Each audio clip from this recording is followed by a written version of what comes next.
Folks, thank you so much for joining us. Welcome to the Tom Style Show.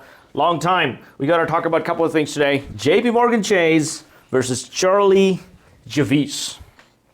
Now, you're thinking, okay, Tom, what's going on? What is this Charlie Javice? Who is that? Why would JP Chase be going against this girl? So this is very interesting. This story is so much bigger. So much bigger than this. Right now you're looking at it, okay, this is a 30-year-old Charlie Javice and JP Chase, $130 billion revenue, one of the largest American banks, one of the largest financial institutions ever in the history of the world. This David versus Goliath, what's going on? This is not an interesting story. Let me tell you, this has everything. This is not JPMC versus some 30-year-old kid. This is Jamie Dimon versus Elon Musk. This is probably going to be Jamie Dimon versus Ron DeSantis. This is going to determine the course of JP Chase, the banking, the finance, everything we see is going to depend on this story. Now, you're like, okay, wait, what? What? That's too much oversell. That's too much overkill for this. Now, let's go back. Let's unpack slowly. Let's do it slowly. Why is JP Chase involved here? Why they're suing this 30-year-old girl for hundreds of millions of dollars? Why did they pay her $175 million to buy her startup called Frank?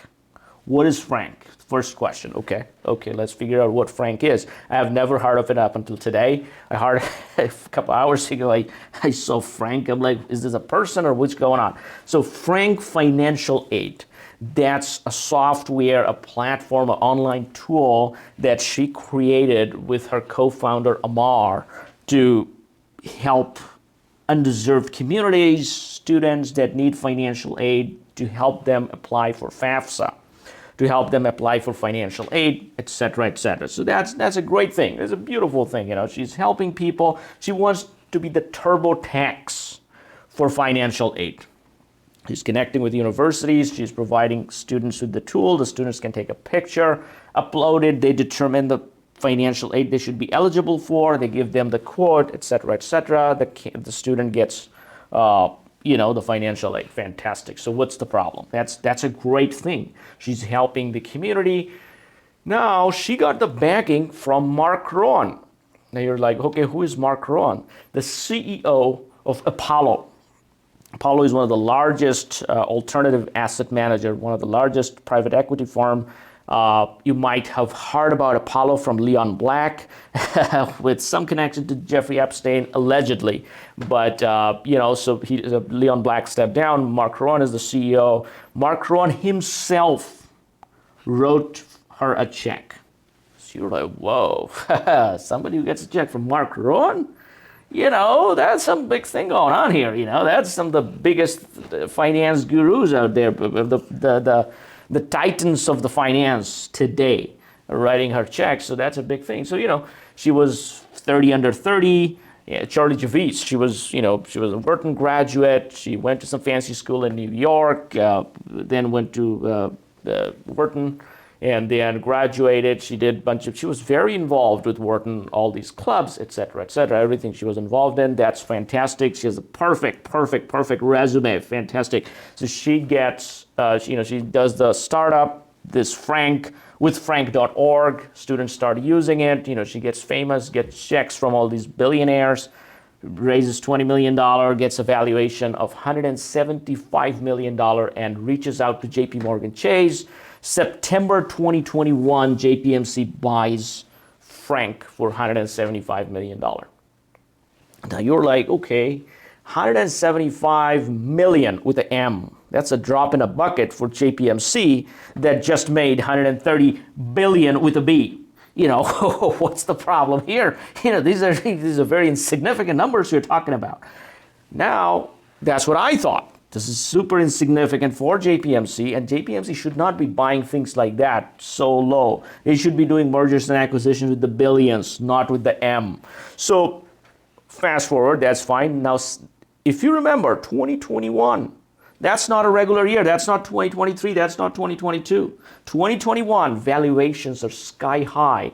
Everything on the planet Earth is overpriced. 2021, especially September 2021. So of course JPMC overpaid for this. They definitely way overpaid for this. Elon Musk overpaid by $20 billion for Twitter. Everybody was doing crypto that time. People were giving money to Sam Bankman-Fried. That's a different time. That's an entirely different time. That's not 2023. Now, okay, that's fine. So JPMC gave her money. She sold the company. All good. What's the problem here? Now it turns out she told JPMC that there's 4.265 or 4.256 million users for Frank.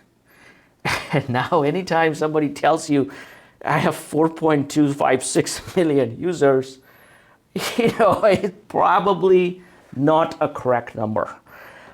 Now, I have never heard of Frank, and I don't know how popular it is. It got to be really popular for it to have 4-point-some million users. So, of course, JPMC should have done some sort of vetting.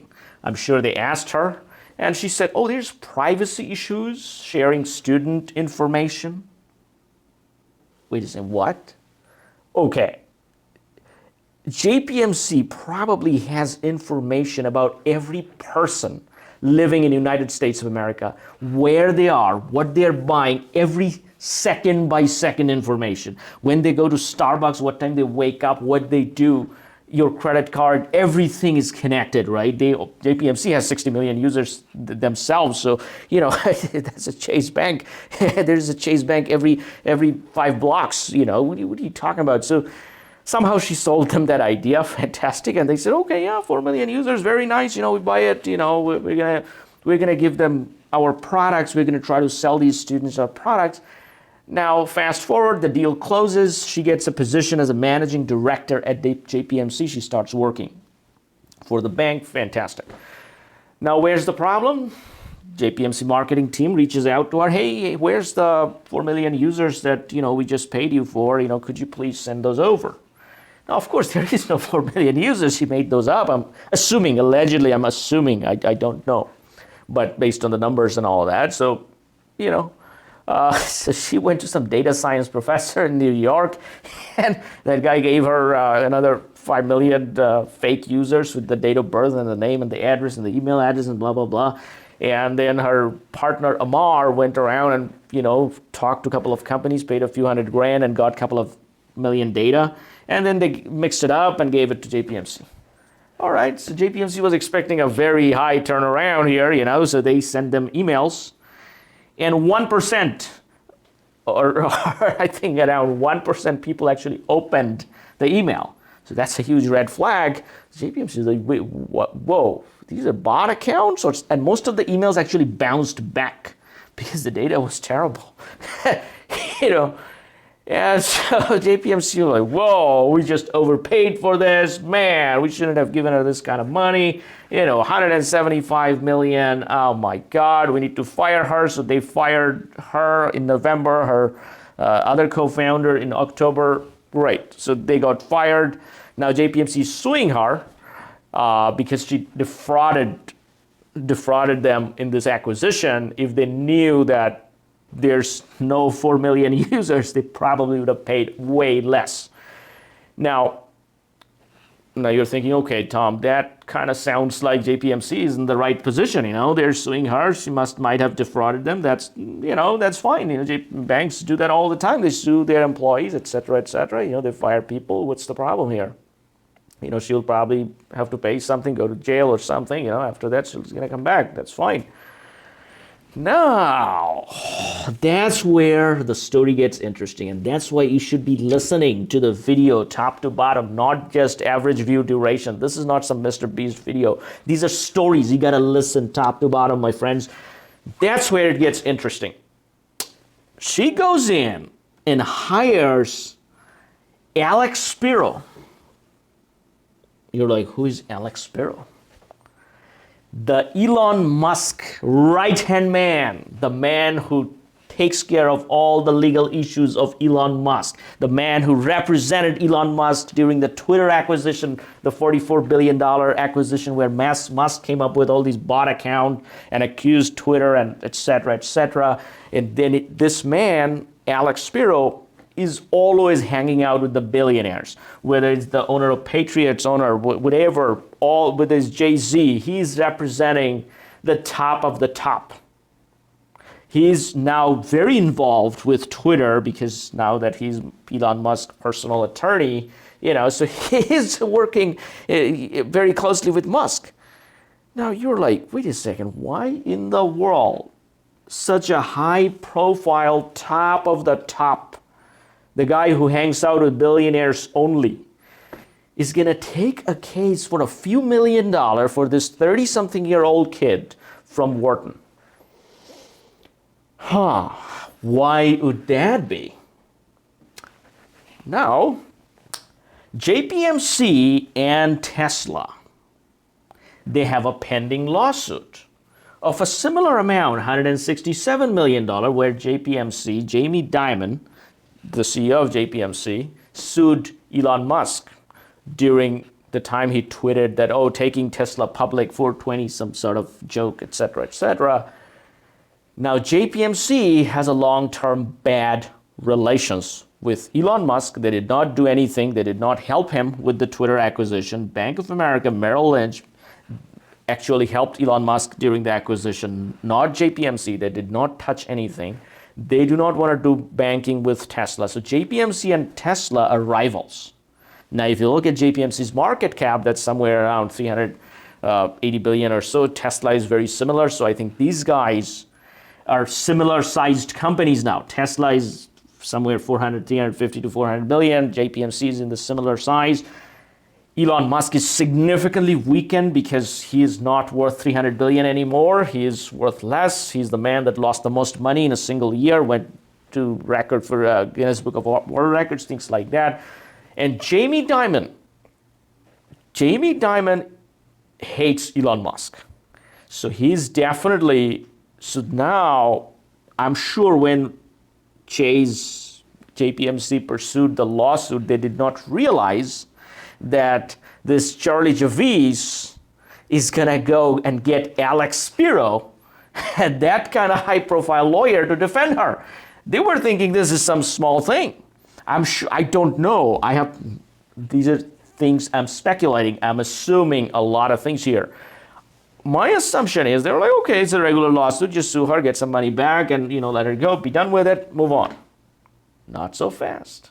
So now that Alex Spiro and the whole Musk team gets involved, I'm sure Elon Musk won't be personally involved, but this is going to look like Jamie Dimon, the billionaire CEO of JPMC, versus this girl who is represented by Elon Musk's personal attorney.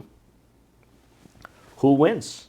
Jamie Dimon, if you know that, is, he was considered to be a presidential candidate for the Democrats. So if Joe Biden doesn't run, there is a chance Jamie Dimon running. The reason he did not want to go into it is that after Trump got elected, Jamie Dimon didn't want to get involved in the politics because he became billionaire, became the CEO of Chase, so he's living a very, very good life, so he didn't want to get involved in politics. But that can change, because if Chase wins, I'm sure, because think of it this way.